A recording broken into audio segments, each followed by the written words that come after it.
Bienvenida, Clara Mercedes, a Perspectiva Bíblica. Bienvenido, Johnny Ramírez. Qué placer estar con ustedes en el nombre del Señor Jesús. Y en esta semana estamos estudiando Lección 2 para el 9 de abril del 2022, la caída, desobediencia de la primera pareja. Ay, Clara Mercedes, desobediencia. Ayúdanos, Señor. ¿Nos diriges en oración? Te damos gracias, Padre, por tu amor, tu misericordia. Te pedimos que tú nos ayudes a honrarte en nuestras vidas, a obedecerte, Padre. Visítanos. Y ayúdanos a serte fieles, especialmente a amar al prójimo como a nosotros mismos. Amén. Amén. Clara Mercedes, nuestro estudio es importantísimo y tenemos varios detalles que tenemos que ver. Así que comencemos de una vez leyendo sobre la caída y la desobediencia de la primera pareja. Y la historia se encuentra en el capítulo 3 de Génesis, comenzando con el verso 3. ¿Nos diriges? Entonces la serpiente, que era el más astuto de todos los animales del campo que el Señor Dios había hecho, dijo a la mujer. Fíjate que aquí coloca a la serpiente en una situación diferente a como la visualizamos nosotros hoy.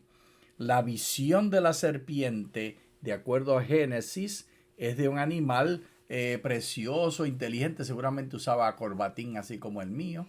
Ay, pero tú estás precioso, Johnny, con tu corbatita. Y la serpiente Y hablaba. hablaba Parece que los animales hablaban. y volaba.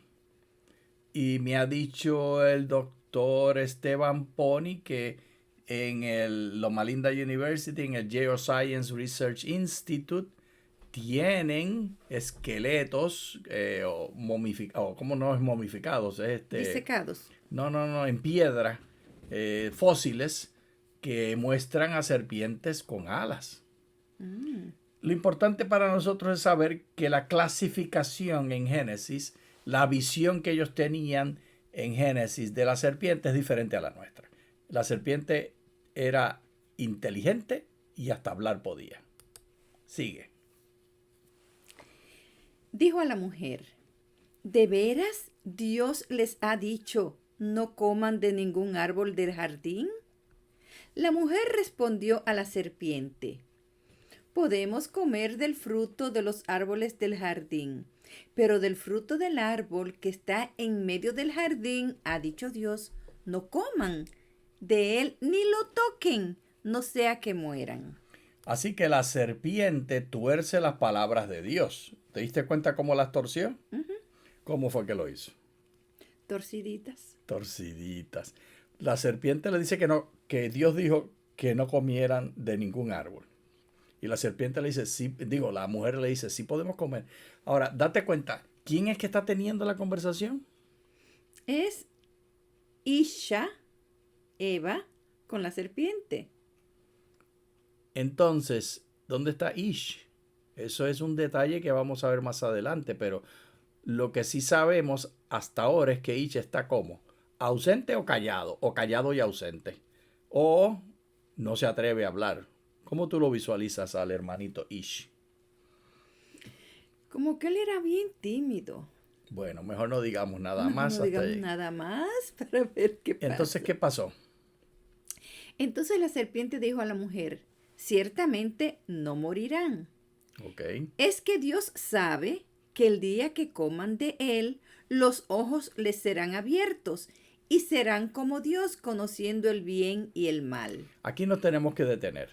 Este detalle de que serán como Dios, conociendo el bien y el mal, es parte de la historia nuevamente al final del capítulo. Cuando describe, vamos en el capítulo 3 a leer lo que dice el Señor, el verso 22. Y el Señor Dios dijo, he aquí que el hombre ha llegado a ser como uno de nosotros, conociendo el bien y el mal. Detengámonos ahí. ¿Le dijo la verdad a la serpiente? Sí, la serpiente dijo la verdad, pero con intenciones perversas. La serpiente, por alguna razón, tenía conocimiento de lo que iba a suceder y era un cambio epistemológico, un cambio de definición de lo que es verdad. cuando comieron del árbol, se convirtieron como Dios, se aproximaron más a Dios y expandieron la manera de pensar y de razonar, que incluía conocer el bien y el mal. Los ojos se le abrieron. Cuando dice allí, mira cómo la serpiente lo dice de nuevo, es que Dios sabe que el día que coman de él, ¿qué va a pasar? ¿Serán como Dios conociendo No, el pero bien? desde antes, mira cómo es que dice. Los ojos les serán abiertos Y este abrir de ojos se refiere a qué. y serán como Dios conociendo el bien y el mal. Así que los ojos abiertos, conocer el bien y el mal y ser como Dios son una y la misma cosa, están las tres relacionadas. Y es un cambio de visión, es un cambio epistemológico. Y la mujer entonces tuvo acción. Ella es la que está hablando. La mujer es la que está candela, dándole para adelante. ¿Y qué dice el verso 6? Entonces la mujer vio que el árbol era bueno para Así que comer. ya el cambio epistemológico empieza allí, en este verso. Porque Dios le había dicho que ese árbol no era bueno y ella dice que es ¿qué? Bueno. Y que es además ¿qué? Atractivo a la vista, bueno para comer y atractivo a la vista. Y el árbol, y que era el árbol codiciable para alcanzar sabiduría. Entonces, tres cosas ella notó. ¿Cuáles son las Que tres el árbol, cosas? 1, era bueno para comer. 2, que era atractivo a la vista. Y 3, que el árbol era codiciable para alcanzar sabiduría. Volvemos a enfatizar, estos tres son cambios epistémicos de la manera de definir la verdad, de la lógica de definir lo que es correcto. Y este cambio ocurre, y nos dice el texto claramente, por causa de lo que se come, el sentimiento del hambre, por causa De lo que ve. de lo que ve, el sentimiento de Belleza, de atractivo. belleza, y por causa de el sentimiento de amor, de querer cosas para uno, Y codiciable. de conseguir sabiduría. Que eso es del amor propio, conseguir para uno. Ujú. El alcanzar sabiduría indica qué tipo de cambio ocurrió en la manera de pensar de ellos. Claro, y esos son hasta el día de hoy las maneras como el enemigo tienta a los seres humanos, por las formas como se ven, por la comida y los placeres, que viene también la sexualidad. Y lo tercero, la idea de mejorar quiénes son ellos. Su estima propia, cambiarla para verse mejor. En vez de tener estima propia en su relación con Dios, tener estima propia en su percepción de sus capacidades. Estos fueron cambios terribles, epistémicos. Vamos a ver, ¿y qué sucedió en el verdecito? Tomó pues de su fruto y comió. Y también dio a su marido que estaba con ella y él comió. Entonces, antes de llegar a esos pasos que leíste del segundo, me quiero enfatizar Lo verdecito. lo verdecito. Tomó pues de su fruto y comió. ¿Cuáles son los verbos que hay allí? Tomar y comer. comer. Tomar y comer. Son las acciones que reducen el cambio epistémico operativamente. Ahora viene un tercer verbo en lo que está en blanquito. Y también dio el verbo dar a su marido que estaba con ella.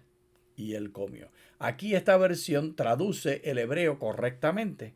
Otras versiones de la Reina Valera, esta es la Reina Valera del 2015, que también la llaman la actualizada, porque continuamente van a seguirla actualizando, pero a mí me gusta poner el año porque está actualizada del 2015. Cuando esté actualizada del 2019, ya del 2019 no será, porque estamos en el 22, pero si la actualizan este año, pues será del 2022, y así como sigan actualizando.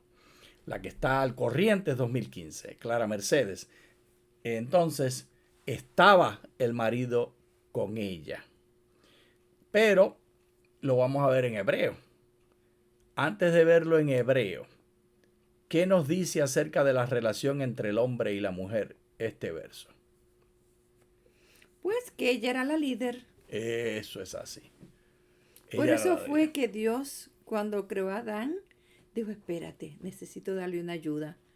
ayuda idónea, o sea que ella lo Ayuda vio idónea. lentecito desde el principio. Eso es lo que tú quieres decir, Clara Mercedes. Sí. Que Dios vio a Adán de lentecito, que aquí fallé yo, tengo que arreglar esta cuestión. Bueno, no voy a decir nada más sobre eso. Vámonos a analizar este verso 6. ¿Puedes leer? Génesis 3:6.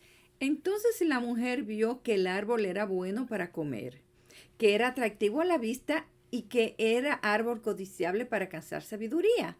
Tomó pues de su fruto y comió. En hebreo, y dio. A la próxima parte la vamos a ver en hebreo. Todo esto es la sección A. Ahora viene la sección B. Y dio. Ahora, esto que está aquí, esto es el wow consecutivo, que es la conjunción y. Y esto es el dio, Del verbo dar. del verbo natán, que quiere decir dar, y la N está en ese puntito ahí, que está ahí. Y esto que está acá es la tercera persona del femenino. Ella dio. Ella dio. Yo, tú, él y ella. Entonces, ahora nos vamos a la C. También a varón Ish, ella. Entonces, esta es la traducción literal en el orden que está en el hebreo. Aquí está el también y entonces viene un prefijo. Este es el prefijo le, que está aquí y quiere decir, ¿cómo se traduce? Para. A o para. Es un prefijo.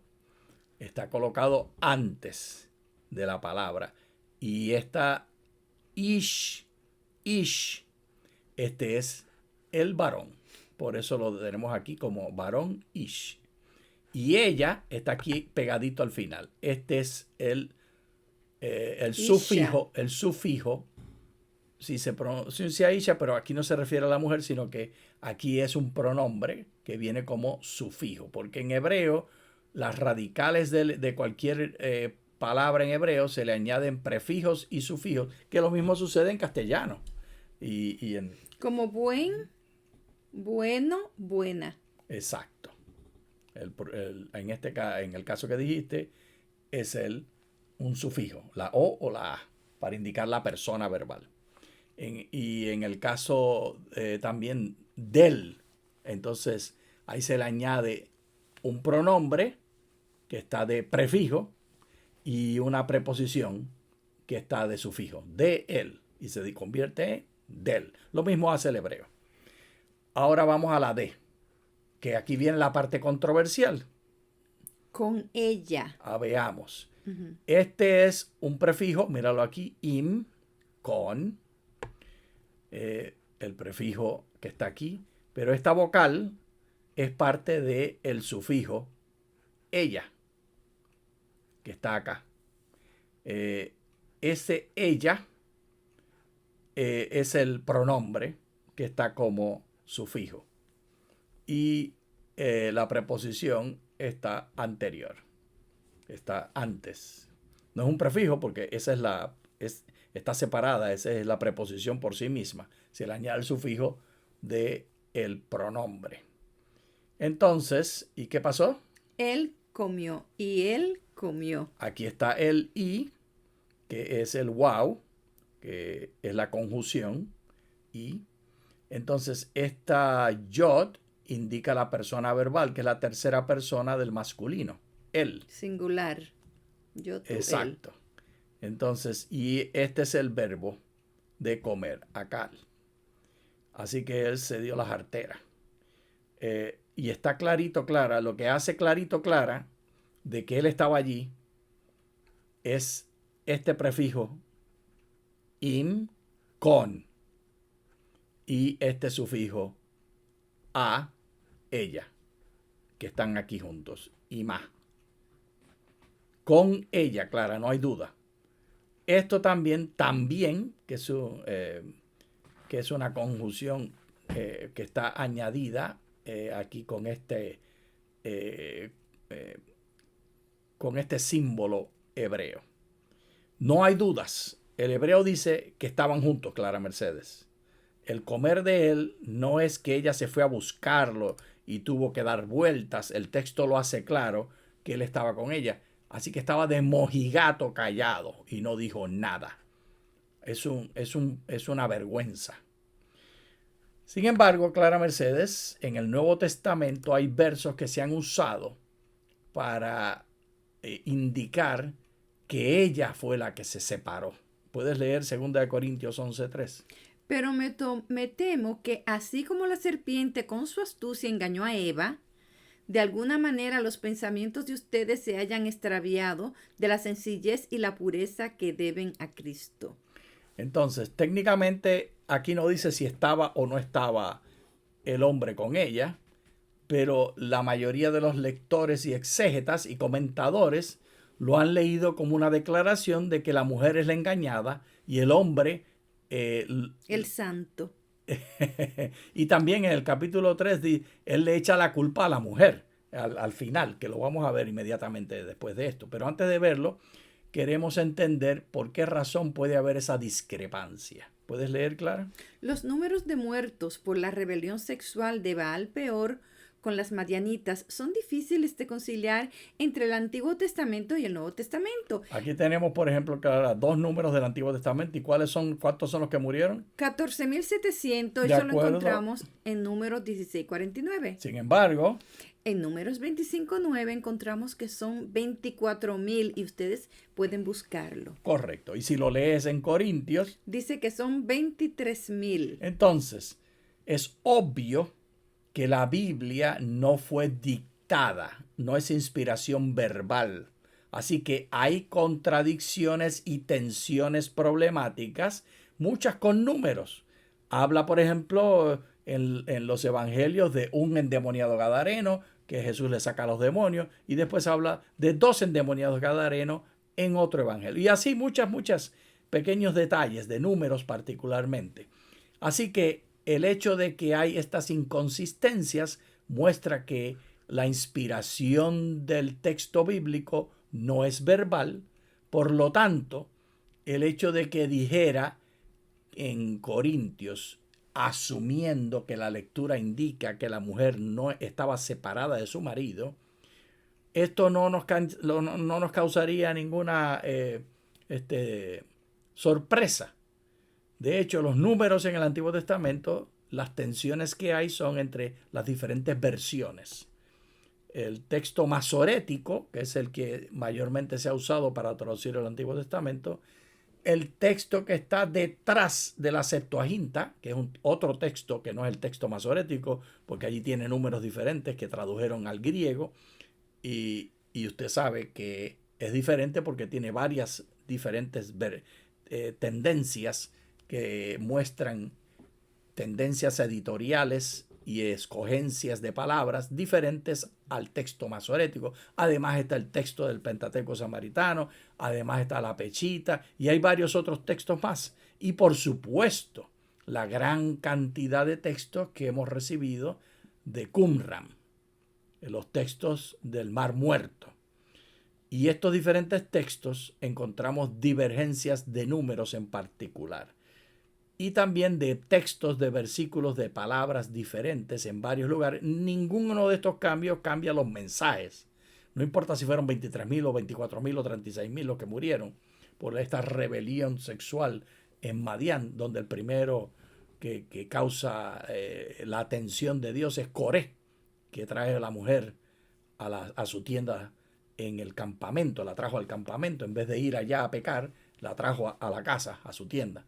Y esto rompe la ira de Dios y mata a toda esa cantidad de personas.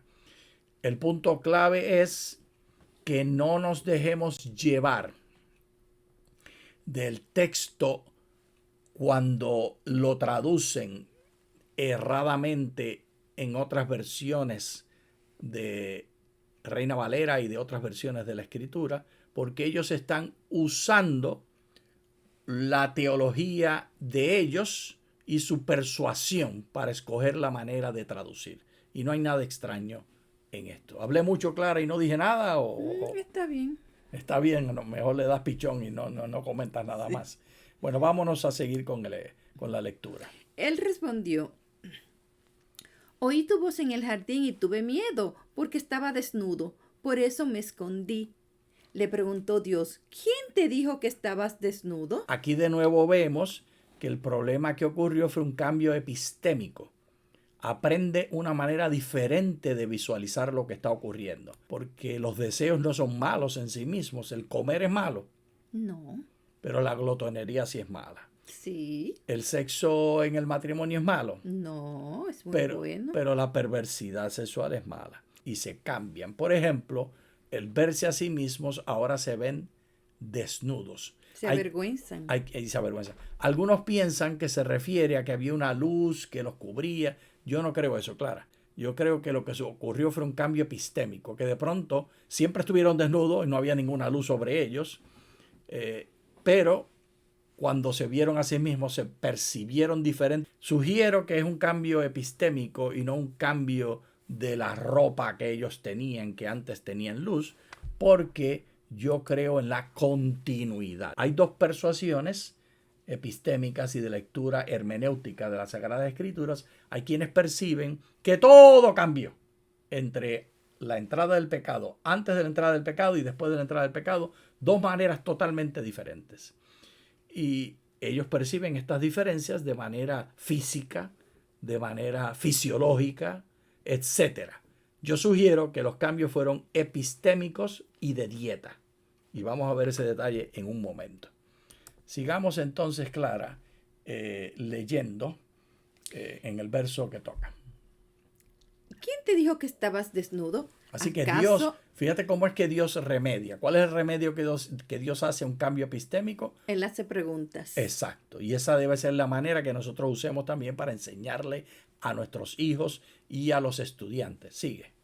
¿Acaso has comido del árbol del que te mandé que no comieras? Y ahora vemos las maneras de responder. El hombre respondió, la mujer que me diste por compañera, ella me dio del árbol y yo comí. ¿Qué está haciendo él? Lavándose las manos. Acusó a la mujer. Pero no. No fue a la mujer que acusó. ¿A quién acusó? A él acusó a Dios porque le dijo, la mujer que tú me diste por compañera. Sí, que le dijo, como es culpa tuya, ¿por qué me diste esa mujer? Exacto. ¿Y cómo es que responde la mujer? Entonces el Señor Dios dijo a la mujer, ¿por qué has hecho esto? Y la mujer dijo, la serpiente me engañó y comí. Por lo menos la mujer no le echa la culpa a Dios. Indirectamente tal vez. ¡Arriba, mujeres! Indirectamente tal vez porque a cuenta de que está la serpiente allí, tú la creaste, pero no lo dice. Así que no se lo podemos atribuir. La mujer describe que ella no es culpable, la culpable es la serpiente. Entonces, sigue leyendo. ¿Por qué hiciste esto? Serás maldita entre todos los animales domésticos. El Señor le dijo a la serpiente, porque hiciste esto, serás maldita entre todos los animales domésticos y entre todos los animales del campo. Entonces Dios acepta la responsabilidad de la serpiente. Se dirige a la serpiente. Así que tenemos que entender que en las palabras de Dios, epistémicamente, Dios acepta el argumento de la mujer y rechaza el argumento del hombre. Sigamos leyendo. Entonces el Señor Dios dijo a la serpiente, ¿por qué hiciste esto? Serás maldita entre todos los animales domésticos y entre todos los animales del campo. Te arrastrarás. Así que antes no se arrastraba. Sigue. Te arrastrarás sobre tu vientre y comerás polvo todos los días de tu vida. Y de comer polvo probablemente implicó también que ya no iba a poder hablar. Sigue. Y pondré enemistad entre ti y la mujer, y entre tu descendencia y la descendencia y su descendencia. Esta te herirá en la cabeza y tú la herirás en el talón, en el pie. Y aquí está el gran plan de la salvación. Dios, a través de la mujer, como lo dice claramente aquí, como el hermano hombre, que llamamos Adán vulgarmente, Ish, en hebreo, se lava las manos, le echa la culpa a Dios. Dios dice, bueno, a ti te voy a ignorar. Y le habla entonces a la mujer, y a la mujer le da la promesa. La promesa la recibe la mujer. Por supuesto, Al dársela a la mujer y decirle que va a ser por un hijo de la mujer, se la está dando al hombre también. Porque la mujer sola, ¿puede tener hijos la mujer sola, Clara Mercedes? No. A la No. mujer dijo, aumentaré mucho tu sufrimiento en el embarazo y con dolor darás a luz a tus hijos. Porque antes no iba a tener dolores. Recuerdan que ese fue el primer mandamiento, henchite y multiplicar. Pero ya después del pecado iba a tener los hijos con dolor. Ahora, ¿quién? ¿Por qué razón va a tener dolor? Aquí entonces viene la pregunta entre continuidad y descontinuidad. La continuidad es que va a seguir teniendo los hijos, como él les dijo antes que llegara el pecado. Uh-huh. Pero la descontinuidad es que ahora van a ser con dolores. Yo sugiero que el dolor es por causa de no tener acceso al árbol de la vida. Que las hojas eran para la sanidad de las naciones, como dice el libro de Apocalipsis, en el capítulo 22. Pero Johnny, pero es que antes él le dijo que comieran de todos los árboles menos de ese. no, espérate, son dos árboles diferentes. La ciencia del bien y del mal, ese estaba en el centro. Pero el árbol de la vida, no sabemos en qué lugar estaba. En el Apocalipsis está en los dos lados de un río. Ese tenían que comerlo, no sabemos con qué frecuencia. El libro de Apocalipsis dice que cada mes da un fruto diferente. Así que es posible que la frecuencia sea por lo menos mensualmente comerse el postrecito. Y ese comer, nos dice el libro de Apocalipsis, que las hojas se consumen para la sanidad de las naciones. Y en el cielo vamos a seguir usándolo. En el cielo lo tendremos, tanto para comerlo. Y vayamos entonces, vamos a pasar por alto la discusión de lo que le dicen a la mujer y al hombre y vámonos directo al verso 21. Luego el Señor Dios hizo vestidos de piel para Adán y para su mujer y los vistió. Y el Señor Dios dijo, he aquí que el hombre ha llegado a ser como uno de nosotros, conociendo el bien y el mal. Ahora pues, que no extienda su mano y tome también del árbol de la vida y coma y viva para siempre. Entonces, Clara Sí, Mercedes, comieron del árbol de la sabiduría, al comer del árbol de la ciencia, de la ciencia del bien y del mal, se les prohíbe comer del árbol de la vida. de la vida. Y por causa de la transgresión moral es que se les prohíbe comer la medicina que les da vida eterna. Ellos no mueren por una transgresión moral, no mueren por el pecado, ellos mueren por un problema físico de digestión y de ingestión alimentaria. Y los dolores, yo sugiero que vienen también por lo mismo, por no tener acceso a la ingestión, al uso de las hojas y a la comida de los frutos del árbol de la vida. Y todas las cosas que han sucedido no han sido que el pecado cambió la biología, sino que la biología siguió en su curso natural. Si teóricamente no hubieran comido del árbol y no hubieran usado las hojas en la eternidad sin pecado, la mujer hubiera tenido dolores al parir y también hubieran tenido las dificultades que tuvieron. Pero aquí terminamos. Los invitamos a seguir pensando en estas palabras. Qué interesante. Este es un estudio maravilloso. Muchas gracias. Muchas gracias.